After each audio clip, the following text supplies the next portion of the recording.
અમદાવાદના વિવેકાનંદ નગર police station વિસ્તારમાં નોંધાયેલા હત્યાના પ્રયાસના ગંભીર ગુનામાં પોલીસે મહત્વની સફળતા મેળવી છે. તપાસ દરમિયાન ચોંકાવનારો ખુલાસો થયો છે કે એક એડવોકેટે સોપારી આપીને હત્યાનો પ્રયાસ કરાવ્યો હતો.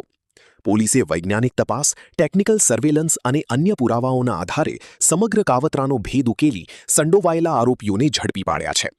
હાલ આરોપીઓની પૂછપરછ ચાલી રહી છે અને ગુનામાં અન્ય કોઈની સંડોવણી છે કે નહીં તે દિશામાં પણ તપાસ આગળ ધપાવવામાં આવી રહી છે.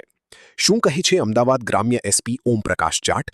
આવું સાંભળીએ. 9 જુલાઈના એક બનાવ બન્યો હતો સાંજે 8:15 વાગ્યા હાથીજણ એરિયામાં વિવેકાનંદ નગર પોલીસ સ્ટેશનના વિસ્તારમાં. એમાં જે ભોગ બનનાર છે જેનું નામ નંદુભાઈ મુદાલિયાર છે. નંદુભાઈ મુદાલિયાર બેસિકલી તમિલનાડુનો રહેવાસી છે, પણ એમની ફેમિલી અહીંયા ઘણા વર્ષથી અહીંયા શિફ્ટ થઈ ગઈ હતી. એ નંદુભાઈ મુદાલિયાર જે છે એક એની દુકાન ઉપર આવીને એની ઉપર 3 લોકો હુમલો કર્યો હતો. ઓર એને આધારે એ હોસ્પિટલ ગયા હતા. અમને હોસ્પિટલથી વર્દી મળી હતી, એલજી હોસ્પિટલથી, કે એક પેશન્ટ છે જેને ઉપર છે સ્ટેબિંગ વોન્ડ છે, એને ક્રિટિકલ સ્થિતિમાં છે. તો એને આધારે પોલીસ ત્યાં પહોંચી અને ગુનો દાખલ કર્યો. ઓર આ ગુનો દાખલ કર્યા પછી આ બધી તપાસ ચાલુ કરી. ઓર તપાસમાં સીસીટીવીમાં એ લોકો દેખાતા હતા, પણ એની જે શોધખોળ માટે અમે ફર્ધર ટેકનિકલ એનાલિસિસ કર્યો. ઓર ટેકનિકલ એનાલિસિસથી અમને ઘણા બધા નંબર મળ્યા હતા. સાથે સાથે આ જે વિક્ટિમ હતો, વિક્ટિમ જ્યારે હોસ્પિટલમાં હતો એનો ડાઇંગ ડિક્લેરેશન લેવામાં આવ્યો હતો. એ ડાઇંગ ડિક્લેરેશનમાં એક શકમંદનું નામ બતાવ્યો હતો. એ શકમંદને પિક કરીને એની પૂછપરછ કરી. ઓર એને સાથે સાથે ટેકનિકલ એનાલિસિસથી એની હાજરી પણ ત્યાં દેખાતી હતી. ઓર એને આધારે કન્ફર્મ થયું કે જે મુખ્ય આરોપી છે એ રાજેશ મહિડા નામનો વ્યક્તિ છે, જે મુખ્ય એક વકાલત કરે છે. ઓર એને 3 લોકોને સુપારી આપી હતી. એ 3 લોકોનું નામ છે અઝરુદ્દીન ઉર્ફે મામા ઉર્ફે શેખ, અને સરો ઉર્ફે બટ્ટમ, અને ઇમ્તિયાઝ શેખ. એ 3 લોકોને આ જે મુખ્ય આરોપી રાજેશ મહિડા છે એને સુપારી આપી હતી. ઓર એમાં જે છરી મારવાવાળો વ્યક્તિ છે ઇમ્તિયાઝ, એમને 20,000 આપ્યા હતા. ઓર સાથે સાથે જે અઝરુદ્દીન અને ઇમ્તિયાઝ જે સરો હતો એને 5,000 રૂપિયા આપ્યા હતા. ઓર એ જે આરોપી જે છે, જે આરોપી છે જે 3, એમાં જે છરી મારવાનું કામ ઇમ્તિયાઝ કર્યો હતો, એને અઝરુદ્દીન અને જે સરો છે એ એક દિવસ પહેલાં ત્યાં આવીને રેકી કરીને ગયા હતા. ઓર એક દિવસ માટે એ લોકો કાર રેન્ટ ઉપર લઈને ત્યાં પહોંચ્યા. ઓર પહોંચીને એ 3 ત્યાં જઈને આ જે બધી જે વારદાત હતી એમને અંજામ આપ્યો હતો.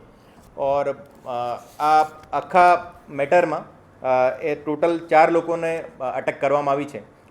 એમાંથી 3 લોકો અત્યારે જ્યુડિશિયલ કસ્ટડીમાં છે અને એક અમારી પોલીસ કસ્ટડીમાં છે. હુમલો કરાવવા પાછળનું કારણ શું?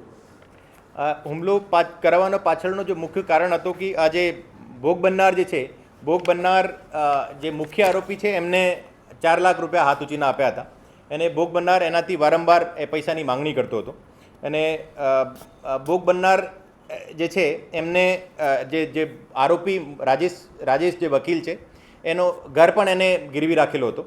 તો એમનો આ કહેવાનો હતો કે યા તો તમને પૈસા આપી દો યા પછી આ ઘર મારા નામ કરાવી દો. તો આ બધાથી જે પીછો છોડાવવા માટે આ સુપારી આપી હતી. ઓર એને આધારે બધી વારદાતને અંજામ આપ્યો હતો. આરોપીઓ ગુનો કર્યા બાદ ક્યાં જતા રહ્યા હતા? રિક્ષા ચાલકનું કામ કરે છે, તો ક્યાંથી મળી આવ્યા? એ લોકો જે છે એ પોતપોતાના વિસ્તારમાં જ હતા. અને અમારો જે ટેકનિકલ એનાલિસિસમાં જે ફાઇનલી અમે કન્ફર્મ થઈ ગયા કે એ લોકો ત્યાં છે, તો ટેકનિકલ એનાલિસિસના આધારે એને પછી ટ્રેસ કરીને પિક કર્યા હતા. જે વકીલ જે હતો, વકીલ પણ પોતાના ઘરે જ હતો. ઓર એને આધારે જો અમે એને અટક કરીને જોઈએ. આમાંથી અત્યારે ઈ ગુજકોપમાં સર્ચ કરાવતા એને ઉપર કોઈ ગુના દાખલ નથી. તેમ છતાં પણ જે તમામ પોલીસ સ્ટેશનમાં અત્યારે અમારી શોધખોળ ચાલુ છે. કોઈ રેકોર્ડ હોય એના કોઈ જૂના જે ઈ ગુજકોપ પહેલાંના, તો આ રેકોર્ડની અત્યારે ચકાસણી ચાલુ છે. આરોપીએ જે 4 લાખ રૂપિયા લીધા હતા એ રૂપિયાનું શું કર્યું એ બાબતે શું કહે છે? આરોપી જે હતો, આરોપીને જે એની લવ મેરેજ થઈ હતી ઓર એને પાસે પૈસા ના હતા, તો એ 4 લાખ રૂપિયા એનાથી હાથ ઊંચીના લીધા હતા.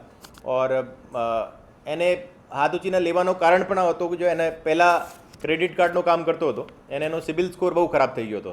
તો એને કોઈ પણ જગ્યાથી લોન મળવાની પણ શક્યતા ના હતી. તો પછી એ આ જે વિક્ટિમ છે, વિક્ટિમથી એ પૈસા લીધા હતા.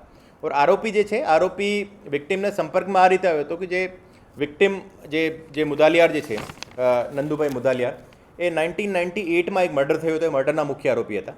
और એના આધારે એને કોર્ટ તરફથી સજા ફટકારવામાં આવી હતી और આ સજામાં એને 2014માં એમને બેલ મળી હતી જો और અહીંયા એક કરિયાણાનો શોપ ચલાવતા હતા એ જે કોર્ટનો એનો જે પણ કામ હતો આ રાજેશ મહિડા જો એને મદદ કરતો હતો એના આધારે એકબીજાને ઓળખતા હતા और એ જે બાકી જે સુપારી જે એમને આપી છે એ જે અજરુદ્દીન સરો ઉર્ફે બટ્ટમ અને ઇમ્તિયાઝ શેખ એ ત્રણો પણ એમને કોર્ટના જે કામ છે એના આધારે સંપર્કમાં આવ્યા હતા और પછી આ આખી ગેંગ બનાવીને ગુનો આચર્યો હતો સાહેબ આ જે વકીલ જે આરોપી મુખ્ય શું વિચારીને એણે આ હુમલો કરાયો હતો?